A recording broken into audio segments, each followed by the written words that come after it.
같이 하신 줄 알고 한 절씩 교독하겠습니다. 시편 66편 1절에서 20절까지 말씀입니다. 온 땅이여 하나님께 즐거운 소리를 낼지어다. 그의 이름의 영광을 찬양하고 영화롭게 찬송할지어다. 하나님께 아뢰기를 주의 일이 어찌 그리 어미하신지요. 주의 큰 권능으로 말미암아 주의 원수가 주께 복종할 것이며 온 땅이 주께 경배하고 주를 노래하며 주의 이름을 노래하리이다 할지어다. 셀라. 와서 하나님께서 행하신 것을 보라. 사람의 아들들에게 행하심이 어미하시도다. 하나님이 바다를 변하여 육지가 되게 하셨으므로 우리가 걸어서 강을 건너고 우리가 거기서 주로 말미암아 기뻐하였도다. 그가 그의 능력으로 영원히 다스리며 그의 눈으로 나라를 살피시나니 거역하는 자들은 교만하지 말지어다. 셀라. 만민들아 우리 하나님을 송축하며 그의 찬양 소리를 들리게 할지어다. 그는 우리 영혼을 살려두시고 우리의 실족함을 허락하지 아니하시는 주시로다. 하나님이여 주께서 우리를 시험하시되 우리를 단련하시기를 은을 단련함 같이 하셨으며 우리를 끌어 그물에 걸리게 하시며 어려운 짐을 우리 허리에 메어 두셨으며 사람들이 우리 머리를 타고 가게 하셨나이다.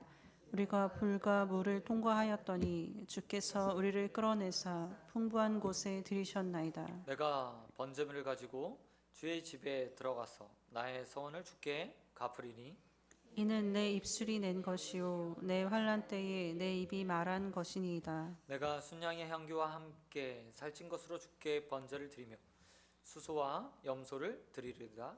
셀라. 하나님을 두려워하는 너희들아 다 와서 들으라. 하나님이 나의 영혼을 위하여 행하신 일을 내가 선포하리이다. 내가 나의 입으로 그에게 부르짖으며 나의 혀로 높이 찬송하였도다. 내가 나의 마음에 죄악을 품었더라면 주께서 듣지 아니하시리다. 그러나 하나님이 실로 들으셨으며 내 기도 소리에 귀를 기울이셨도다. 하나님을 찬송하리로다. 그가 내 기도를 물리치지 아니하시고 그의 인자하심을 내게서 거두지도 아니하셨도다. 아멘. 아멘. 오늘 말씀 가지고 하나님께서 행하신 일을 보라. 하나님께서 행하신 일을 보라라는 제목으로 말씀 같이 나누겠습니다. 오늘 우리가 읽은 시편은 구약 성경을 헬라어로 번역한 70인역이라는 성경에서 부활의 노래라는 제목을 가지고 있습니다. 하나님께서 그러니까 히브리인들이 자신의 후손들, 히브리어를 잘 모르는 후손들에게 헬라어로 성경을 번역해서 쓴 거예요. 근데 거기에 보면 이 시편의 제목이 부활의 노래, 다시 사는 노래라고 제목이 붙어 있어요. 이런 제목이 붙어 있는 이유는 무엇보다 하나님이 자기 백성에게 행하신 일들이 이 시편에 가장 잘 나타나 있기 때문입니다. 그리고 오늘 시편을 통해서 하나님께서 자신의 백성에게 행하시던 것처럼 또한 우리에게도 무엇을 행하실지 살펴보고 또 그것들을 기도 제목으로 삼아서 함께 기도했으면 좋겠습니다. 본문의 시작을 보면 여느 시편과 다름없이 오늘 시편도 크게 다르지 않게 시작하고 있습니다. 오늘 시편은 총 4부분으로 나누어져 있는데요. 여러분이 읽으신 셀라, 이게 후렴구 같은 거거든요. 우리로 치면 아멘 이런 느낌의 것인데 이 부분으로 딱 보면 4개의 셀라가 있어요. 그리고 그 단락에 맞춰서 나누시면 좀 맞을 것 같아요. 먼저 1, 2절을 보면 하나님을 향해 찬양하라는 권면 그리고 촉구하는 내용들이 남겨져 있습니다. 사람들 향해서 온 세상을 향해서 시인이 선포하고 있어요. 온 땅이여 하나님께 즐거이 소리낼지어다. 그의 이름을 영광을 찬양하고 경배할지어다. 영화롭게 할지어다 라고 말하며 보통 시가 하나님을 찬양해라 라고 촉구하는 것처럼 오늘 시인도 마찬가지로 그렇게 촉구하고 있습니다. 그런데 이 시편이 조금 다른 것이 있습니다. 그것은 바로 3절 이하에 나타나고 있는 거예요. 3절 이하에서 보면 시인이 이렇게 이야기하고 있습니다. 주의 어찌 그 일이 큰지요. 주께서 행하시는 일들이 다 크고 놀랍습니다. 그리고 그 원수들이 주께 복종할 것입니다 라고 이야기하고 있어요. 그리고 맨 마지막에 온 땅이 주께 경배하고 그 노래할 것이니라 할지니라 라고 이야기해요. 이 3절과 4절의 문장을 보면요, 맨 끝에 할지니라 라는 말을 통해서 어떤 시제를 가지고 있냐? 미래적 시제를 가지고 있는 거예요. 앞으로 그렇게 될 것이다. 예언적 선언과 미래의 소망을 담아서 그렇게 이야기하고 있는 거죠. 지금 온 땅을 향해서 시인이 선포했습니다. 하나님 찬양해야 돼, 경배해야 돼. 그런데 아직 그렇지 않은 자들이 수두룩하게 세상에 존재하고 있는 거예요. 그리고 시인이 이렇게 말하고 있습니다. 언젠가는 하나님의 원수들도 하나님 앞에서 찬양할 날들이 올 것이다 라고 이야기하고 있는 거예요. 다시 말해서 시인이 예언하는 거예요. 예언. 그러면 언제 그 하나님의 원수들이 하나님께 굴복하고 경배하며 찬양하는 날이 올 것인가? 그것은 바로 하나님 나라가 이 땅에 임할 때 거죠. 오늘 시인의 주장이에요. 요한계시록 15장 13절에도 나타나요. 요한계시록 15장 13절에 보면 요한이 이렇게 기록하고 있어요. 하나님의 종 모세의 노래, 어린 양의 노래를 불러 이르되 주 하나님 곧 전능하신 이시여 하시는 일이 크고 놀라우시도다. 만군의 왕이시여 주의 길이 의롭고 참되시도다. 주여 누가 주의 이름을 두려워하지 아니하며 영화롭게 하지 아니하오리까. 오직 주만 거룩하시니이다.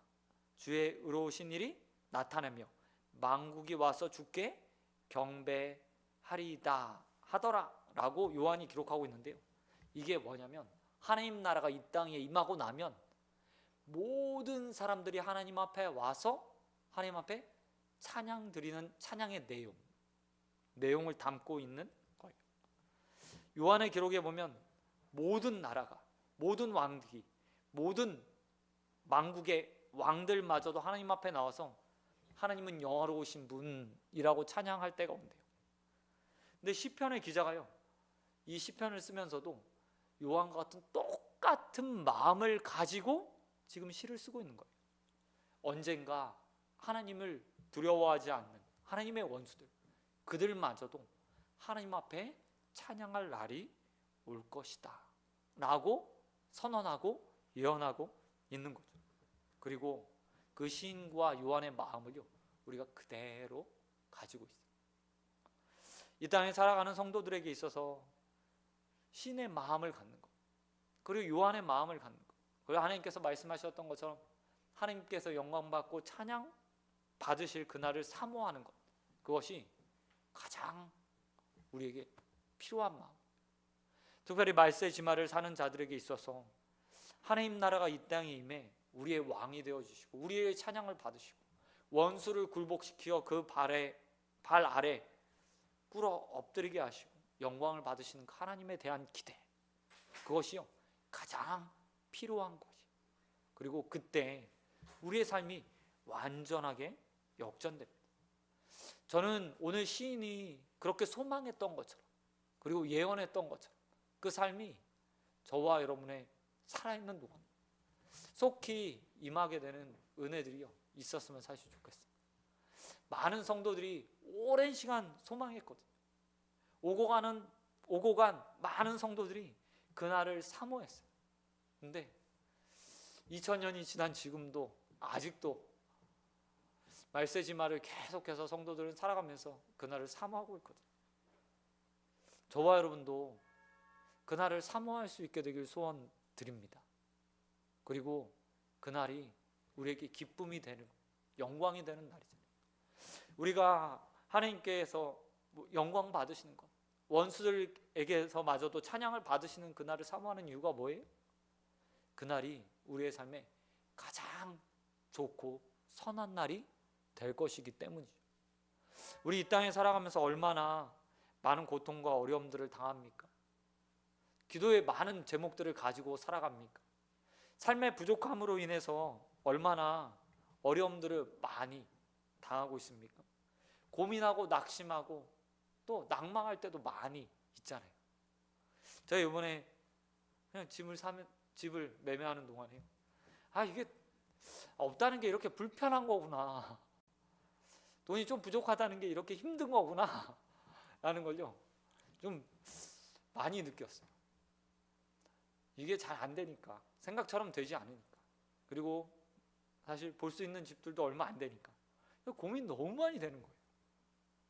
근데 이 고민도요, 이 땅에서만 할 수 있는 거잖아요. 사실 하나님이 이 땅에 오셔서 하나님 나라를 만들면 더 이상 아픔도 슬픔도 고통도 죽음도 눈물도 없는 그 나라를 만들어 주신대요.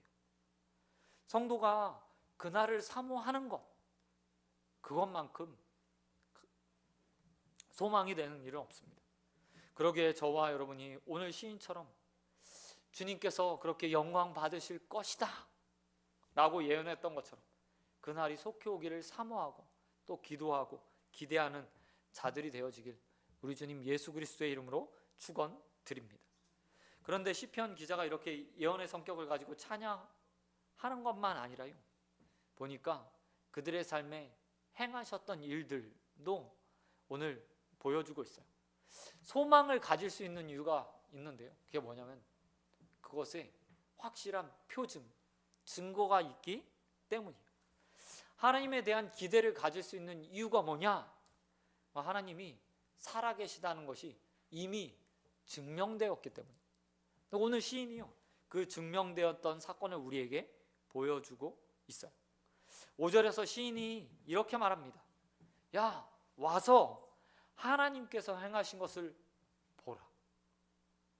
하나님께서 행하신 것을 보라. 그리고 나서 시인이 가장 강력한 증거를 6절과 7절에서 보여주고 있어요. 6절 말씀 우리 같이 한번 읽겠습니다. 같이 읽겠습니다. 시작. 하나님이 바다를 변하여 육지가 되게 하셨으므로 우리가 걸어서 강을 건너고 우리가 거기서 주로 말미암아 기뻐하였도다. 여러분, 이 이야기 보면 우리 다 아는 이야기죠. 출애굽기 15장에 나타나고 있는 이야기.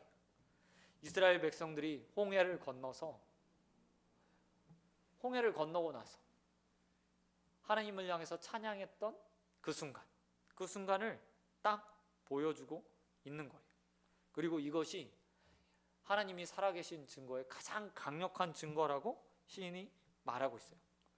여러분, 출애굽 사건은 이스라엘 역사 가운데 가장 중요한 사건 중에 하나예요. 노예되었던 그들, 요셉을 알지 못했던 왕이 세워지고 무려 400년간 그들이 이집트에서요 노예 생활을 했어요. 노역을 해야 했습니다. 그들의 수가 늘어나면 늘어날수록 더 혹독한 노역에 시달렸어요. 그리고 하나님께서는 시간이 되었을 때 모세를 보내셔서 그들을 출애굽시키셨죠. 근데 출애굽 과정 순탄하지 않았습니다. 여차저차 해서 결국 10번째 재앙까지 다 몸소 경험했던 애굽의 왕 바로가 이스라엘 백성들을 보고요 쫓아내버려요. 지겨우니까 떠나버려, 너희 이제 필요 없어 라고 말하며 그때서야 자신의 아들이 죽고 나서야 애굽의 모든 장자들이 죽고 나서야 이스라엘 백성들을 놓아줘요. 그런데 이스라엘 백성들이 떠나가고 얼마 되지 않아서 바로의 마음이 바뀌잖아요. 완악해집니다. 그리고 군대를 이끌고 이스라엘 백성을 쫓아와요. 이스라엘 백성이요 앞으로도 갈 수도 없고 홍해로 인해서 앞으로도 갈 수 없었고 쫓아오는 애국 군대로 인해서 뒤로 피신할 수도 없었어요. 근데 그때 하나님께서 이스라엘 백성을 구원하시죠. 오늘 본문처럼 뭐예요? 바다를 마른 땅으로 만드셔서 그들을 구원해 주셨어요. 근데 여기서 끝나는 게 아니잖아요. 이스라엘 백성이 건너고 나서 광야에서 평생 살다가 죽습니까? 아닙니다. 홍해를 건너는 사건은 그들의 여정의 첫 발을 띄는 것에 지나지 않았어요. 그리고 결국 그들은 약속의 땅 가나안에 들어가서 젖과 꿀이 흐르는 그 땅을 차지하고 그곳에서 살게 되었습니다. 오늘 시인은 그 강력한 역사, 하나님의 일하심의 증거, 그리고 이스라엘이 살아있는 그 모습, 그리고 지금도 그 땅을 차지하고 있는 그 모습이 하나님의 역사의 가장 큰 증거 가운데 하나라고 이야기하고 있는 거예요. 저는 이 모습을 보면서요, 여러 가지 좀 생각들을 하셨어요. 이스라엘에게 있어서 그 구원의 순간, 절체절명의 위기 가운데서 하나님께서 건지신 그것이 그들을 구원하신 그 모습이 그들에게 인생의 증거가 되었다면 우리의 삶에도 마찬가지입니다. 우리가 우리의 삶에 다들 하나님에 대한 기억들을 가지고 있잖아요. 여러 가지 기억들이 있을 거예요. 내 삶에 하나님을 만났던 처음의 순간, 그리고 내가 무엇보다 저에게도 가장 강렬했던 건 제 입으로 하나님을 고백하고 부모의 신앙이 아니라 그냥 습관적으로 모태신앙으로 자라서 교회에서 배워왔던 그 성이 아니라 처음 제가 제 하나님 앞에서 나는 죄인입니다 라고 고백했던 그 순간이요, 전 아직도 기억에 나거든요. 초등학교 6학년 때 그냥 세뇌 6학년까지 세뇌 당하듯이 살았어요. 넌 목사 당연히. 그래서 당연히 초등학교 1학년 들어가면서도 희망나네 목사. 고학년이 되어서 제 손으로 글씨를 쓸 때쯤 되었을 때도 당연히 목사라고 쓰고 살았어요. 근데 초등학교 6학년 때 수련회 때요, 제가 하나님을 처음 만나는 경험했거든요. 아니, 정확하게 따지면 제가 죄인이라는 것을 처음 안 순간, 그리고 이제 부모에 의해서나 아니면 누군가에 의해서 고백되어지는 서원이 아니라 제 입으로 저는 목사를 하고 싶습니다 라고 처음 진실되게 고백했던 그 순간이 저는 아직도 기억나요. 근데 저는 그때가요, 제 구원의 시작이었다고 생각합니다. 그리스도인의 모든 일사에게 있어서 새로운 삶의 첫 시작, 예수를 만나고 약속의 땅으로 나가는, 하나님의 나라로 나가는 그 첫 발을 내딛는 그 순간, 그 순간이 기억에 영원히 남아야 되는 거예요. 시인도 그랬어요. 시인의 삶이 이후에 보면요, 그냥 평안치 않아요. 좋은 상황은 아닌 것 같아요. 그런데 그가 지금 이렇게 말하고 있어요. 야, 하나님이 행하신 일들을 봐라. 내가 구원받았다. 우리의 조상들이 구원받았다. 그래서 내가 지금 이 자리에 서 있고 내가 내 하나님을 자랑하고 있다. 그 구원의 하나님이 나의 하나님이시다. 나의 조상을 구원하셨던 그 하나님이 나의 하나님이고 나를 구원하실 분이시다 라고 이야기하고 있는 거예요.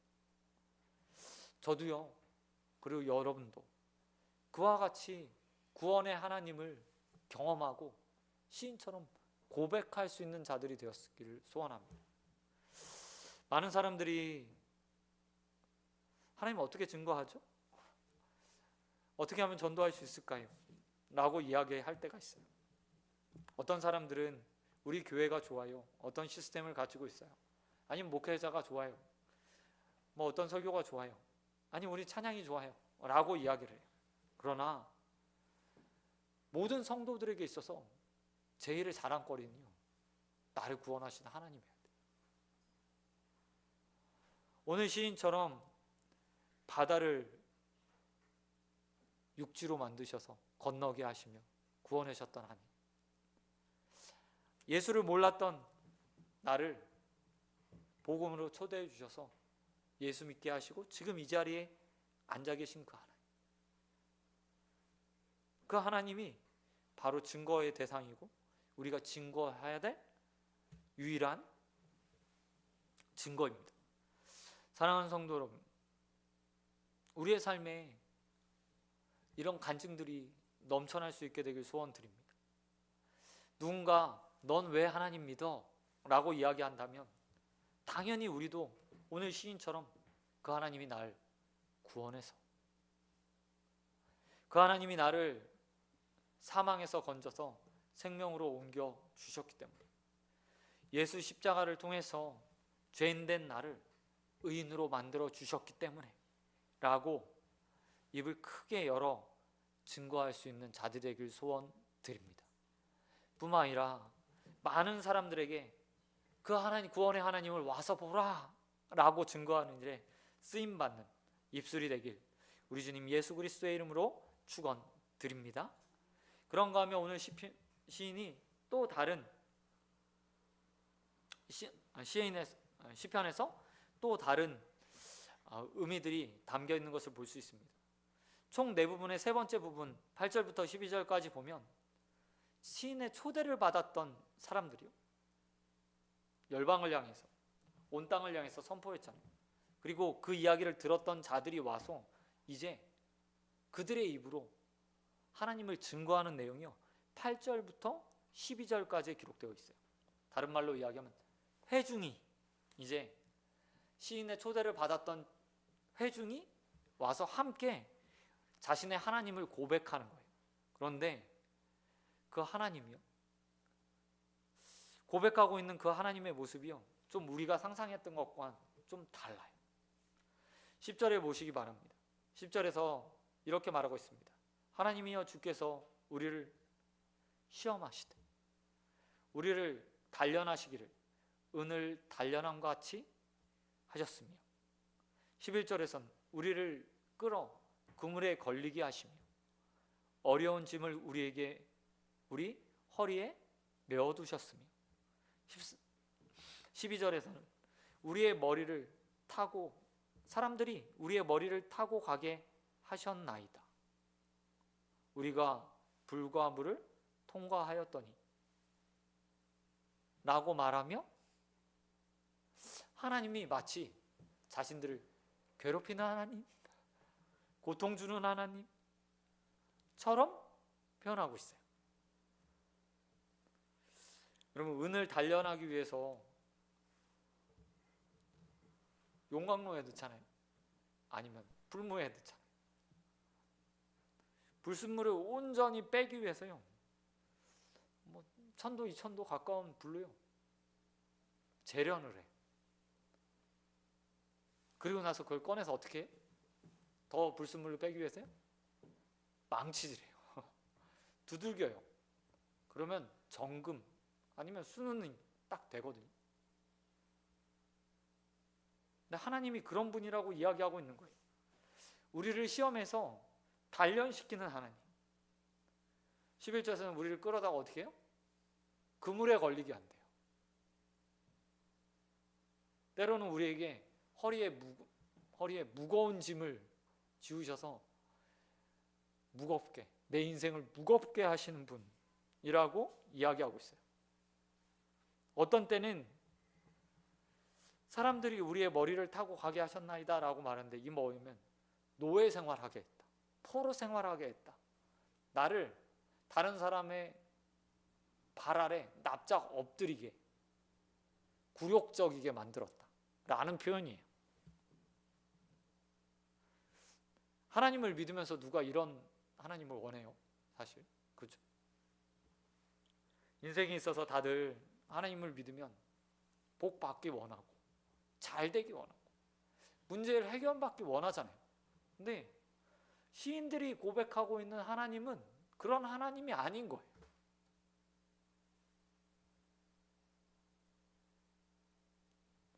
어쩌면 시인들이 말하고 있는 그 하나님이 우리를 시험하는 하나님, 우리가 경험하는 하나님일지도 모르겠어요. 그리고 우리가 실망하는 하나님이기도 하죠. 사실 인생에서 우리도 좋은 것 타고 좋은 집에 살고 좋은 것 먹고 행복하게 살기를 원하잖아요. 근데 하나님은 사실 잘 안 들어주는 것 같아요. 그래서 우리는 낙심하고 실망하고 또 부정하고 불평도 하죠. 근데 그게요, 시인들도 똑같이, 아니 회중들도 똑같이 경험했던 하나님이었던 거예요. 근데 여기서 끝나면 앞에서 말했던, 시인이 말했던 하나님과 전혀 다른 하나님이잖아요. 12절 하반절에 보니까 그 회중들이 이렇게 말하고 있어요. 물과 불을 통과하게 하셨던 그 하나님께서 우리를 끌어내사 풍부한 곳에 들어섰나이다.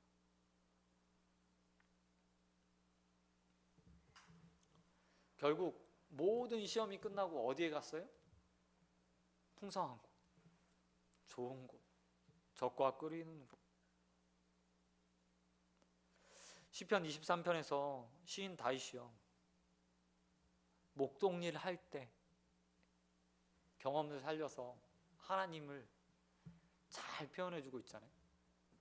근데 그곳에 보면 이렇게 표현하고 있어요. 내가 사망의 음침한 골짜기를 다닐지라도.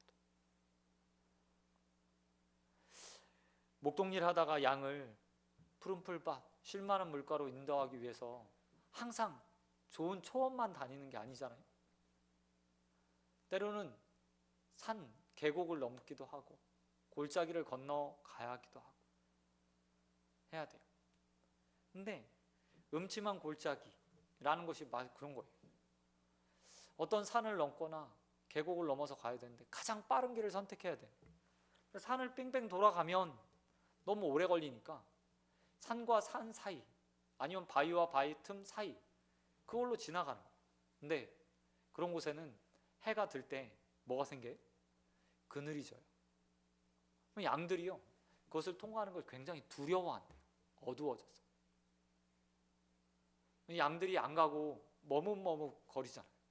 그럼 목자가 앞에서 가든 뒤에서 재촉을 하든 해서 그 골짜기를 통과할 거 아닙니까? 근데 그 통과하는 과정 가운데 양들이 느끼는 감정은 뭐겠어요?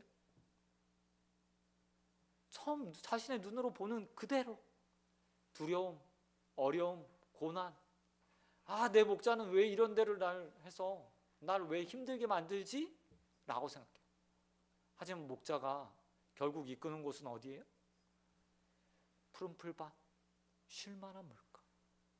또 오늘 시인이 그렇게 이야기하고 있어요.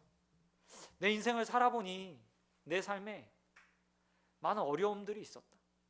때로는 그물에 걸리는 것 같았고, 내 허리에 너무 무거운 짐이 가득 있어서 허리가 부러지는 것 같았고, 한 걸음 뛰는 것도 힘들었다.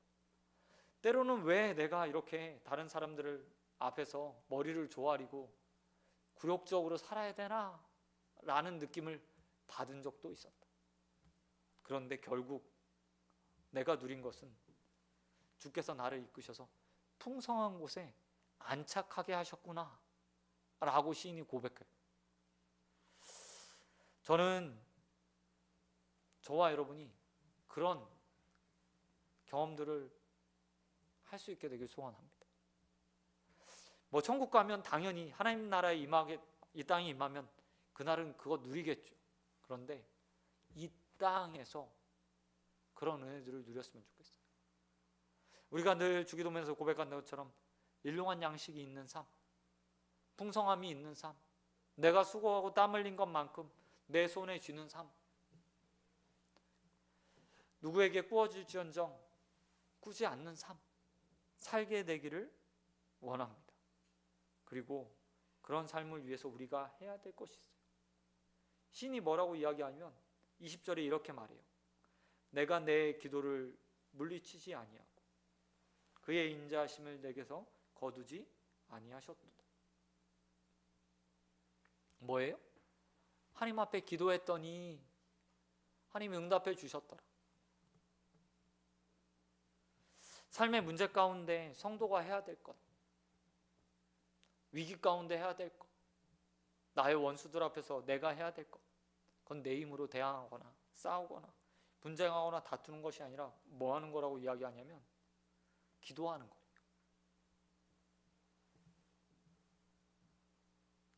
하나님 앞에 간절히 간구하는 거랍니다. 그러면 하나님이 그 기도를 들으시고 응답해 주신다. 사랑하는 성도 여러분, 인생이에요. 연단이 없는 삶이 어디 있겠어요? 어려움이 없는 삶이 어디 있겠습니까? 문제 없는 삶이요, 없는 사람 없어요. 그러나 기도하는 사람과 그렇지 않은 사람의 차이는 저는 분명하다고 생각합니다. 그러기에 오늘 우리가 과거의 경험들을 가지고 이 자리에 나와서 또 기도하는 것 아니겠어요? 내 주님이 기도에 응답하실 걸 믿고 이 자리에 나왔으리라 믿습니다. 여러분, 그렇게 기도의 사람이 되어서 우리의 삶 가운데 우리의 삶을 풍성케 하시는 그 하나님, 풍성함을 허락해 주실 그 하나님을, 은혜를 누리는 저와 여러분이 되시길 우리 주님 예수 그리스도의 이름으로 축원드립니다. 그런가 하면 마지막으로 우리가 생각해야 될 것이 있습니다. 이렇게 기도하잖아요. 그런데 아무나 응답받는 게 아닌 것 같아요. 기도하면 다 들어줄까요? 아니랍니다. 18절 말씀 같이 읽겠습니다. 18절 같이 읽겠습니다. 시작. 내가 나의 마음에 죄악을 품었더라면 주께서 듣지 아니하시리라. 뭐 한대요? 죄악을 품지 않아야 된답니다. 근데 어디에 있냐면 마음이래요. 이게 참 어려운 거예요, 사실. 어떤 죄를 행하지 않는 것, 불법적인 행위를 하지 않는 것, 이것을 뛰어넘는 행위를 이야기하고 있거든요. 마음에. 예수님께서도 말씀하셨잖아요. 마음으로 가늠한 자, 실제 가늠. 누구를 죽이고자 하는 마음을 가진 자는 뭐예요? 살인한 거야. 그 시인이 오늘 주님의 말씀을요 이렇게 표현하고 있어요. 마음의 죄악을 품지 않았으므로. 하나님 앞에서 그 마음까지도 살펴야 된다는 이야기하고 있어요. 기도자의 삶요, 하나님을 믿는다는 것, 단순히 그냥 도덕적 행위에서 그치는 것이 아니라 그 마음마저도 주님을 닮아 있는 것까지 나가야 된다고. 또 그렇기 때문에 시인이 응답받았대요. 그러니 우리도 삶에 이 정도 노력, 열심들이 필요하구나 라는 것들은 좀 알아야 될 것 같습니다. 과연 이 말을 누가 지킬 수 있을까요? 이 기준대로 따진다면 우리의 기도는 그냥 헛된 것이 되겠죠. 근데 하나님이 그렇게 야박하신 분이 아니잖아요. 우리를 자녀라고 부르시는 분이 다 아시죠? 부모가 자녀의 완벽함을 보고요 응답해 주는 게 아니에요. 자녀를 사랑해서 응답해 주거든. 하나님도 그런 분이십니다. 비록 우리의 삶이 부족할지 모르겠습니다. 마음의 죄악을 품으면 안 되는데 죄악을 품을 수도 있어요. 그럼에도 불구하고 하나님 아버지께서 오늘 하나님 앞에 나와 자신의 죄를 고백하고 죄인임을 인정하고 하나님의 도움을 간구하는 우리의 소리에 우리의 기도를 물리치지 않고 응답해 주실 것을 믿습니다. 그것들을 믿고 오늘 하나님 앞에 주님, 내 연단이, 내 어려움들에서 내가 구원받기 원합니다. 나를 죄에서 구원하셨던 그 하나님의 은혜가 내 삶의 은혜, 내 문제에서의 은혜, 내 기도 제목에서의 구원으로 나타나기 원합니다 라고 간구하며 하나님 앞에 나가는 저와 여러분 되시길 우리 주님 예수 그리스도의 이름으로 축원드립니다. 말씀 맺도록 하겠습니다. 저는 하나님께서 부족한 우리의 기도를요 분명히 들어주실 거라고 믿어요. 왜냐하면 우리에게도 시인처럼 누군가에게 증거할 말들이 필요하거든요. 나를 구원해 주실 하나님, 구원해 주신 하나님, 그 하나님으로도 충분하지만 내 하나님이 내 삶을 구원해 주셨던 또 다른 간증들이요 하나님을 나타내는 증거가 되거든요. 그리고 그것들을 누릴 수 있는 사람은 하나님 앞에 나와서 기도하는 사람들입니다.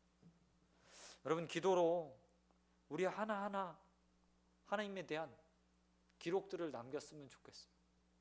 하나님이 내 기도에 이렇게 응답하셨지. 누군가에게 나의 하나님은 그런 하나님이었어. 나를 위기 가운데 건져준 분이었어. 이런 문제 가운데서 내가 기도한 것보다 더 좋은 것들로 응답해 주신 분이었어. 때론 내가 어려움 가운데 있을 때 하나님이 나를 이끌어내셔서 풍부한 곳에 안착시키셨어 라고 증거할 수 있는 자들이 되기 원합니다. 그래서 우리의 삶에 시인처럼 와서 보라. 하나님께서 어떤 일을 행하셨는지 와서 보라 라고 간증할 수 있는 간증들이 이 기도의 자리에서 수없이 만들어지는 역사가 있게 되길 우리 주님 예수 그리스도의 이름으로 축원드립니다. 이 시간 기도하도록 하겠습니다. 하나님 아버지 감사합니다. 하나님 오늘도 하나님이 행하실 일들을 기대하며 이 자리에 나와서 기도의 자리에 섰습니다. 부족하고 연약한 자들이 비록 죄인으로 이 자리에 섰지만 그 죄를 고백하며 하나님의 도우심을 간구합니다. 오 주님, 이 저녁 기도하는 것들마다 역사하여 주시옵시고 하나님의 응답이 나타나게 하여 주시옵시고 하나님의 인도하심이 온전하게 경험되는 저녁 될 수 있도록 은혜 베풀어 주시옵소서.